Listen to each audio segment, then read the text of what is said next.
திராவிட முன்னேற்றக் கழகத்தின் மிக முக்கியமான அமைச்சராக இருக்கக்கூடிய உதயநிதி ஸ்டாலின் அவர்கள் திருச்சியில் கூட்டணி கட்சியின் வேட்பாளரை ஆதரித்து பிரச்சாரத்தை தொடங்கினார். கூட்டணி கட்சியின் சின்னத்தை பற்றி பேசாமல் உதயசூரியன் என்ற சின்னத்தை பற்றி பேசியதனால் சலசலப்பு ஏற்பட்டது.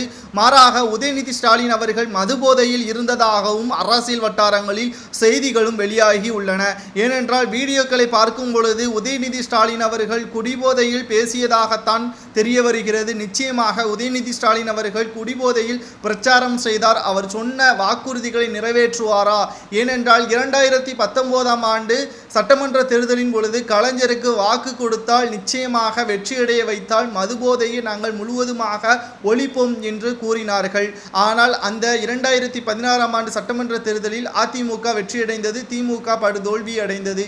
மாறாக 2019 ஆண்டு மக்களவைத் தேர்தலில் தமிழகத்தில் 38 தொகுதிகளில் திராவிட முன்னேற்ற கழகம்தான் வெற்றியடைந்தது. அதுபோன்று 2021 சட்டமன்ற தேர்தலிலும் திராவிட முன்னேற்ற கழகம்தான் ஆட்சியை கைப்பற்றியது. ஆனால் தற்பொழுது பிரச்சாரத்திற்கு வந்த உதயநிதி ஸ்டாலின் அவர்களிடம் டாஸ்மாகை படிப்படியாக குறைப்பினீர்கள் என்று கூறினீர்கள், அது என்னாச்சு என்ற கேள்விக்கு 2016 ஆண்டு கதையை கூறியதால் தற்பொழுது சலசலப்பு ஏற்பட்டிருக்கிறது. ஏனென்றால் நீங்கள் எங்களுக்கா வாக்கு போட்டு தேர்வு செய்தீர்கள், நீங்கள் அதிமுகவிற்குத்தானே ஓட்டு போட்டீங்க, அவங்க கிட்ட கேளுங்க என்பதற்கேற்ப உதயநிதி ஸ்டாலின் அவர்களது பேச்சுக்கள் இருந்ததால் என்ன செய்வதென்று தெரியாமல் மக்கள் அதிர்ச்சியடைந்துள்ளனர். காரணம், உதயநிதி ஸ்டாலின் அவர்களை நம்பிதான் 2021 சட்டமன்ற தேர்தலில் வாக்குகளை கொடுத்தார்கள், ஓட்டுக்களை போட்டு அரியணையில் அமர்த்தினார்கள். கடைசி நேரத்தில் உதயநிதி ஸ்டாலின் அவர்கள் அந்தர்பல்டி அடித்திருப்பதால் தற்பொழுது அதிர்ச்சியில் திராவிட முன்னேற்ற கழகத்தின் தொண்டர்கள் இருக்கிறார்கள். ஏனென்றால் பெண்கள் அனைவரும் தாலி அறுத்து விதவைகளாக இருப்பது எனது கண்களில் தானாக கண்ணீர் வருகிறது என்று கனிமொழி அக்கா அவர்கள் கூட பிரச்சாரத்தின் பொழுது சொன்னார்கள்.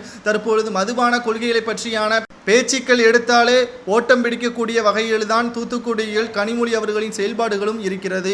மதுபோதையில் ஒருவேளை பிரச்சாரத்திற்கு வந்தால் உதயநிதி ஸ்டாலின் அவர்களுக்கு என்ன தண்டனை கொடுக்கலாம் என்பதை கமெண்ட் வாயிலாக கூறுங்கள்.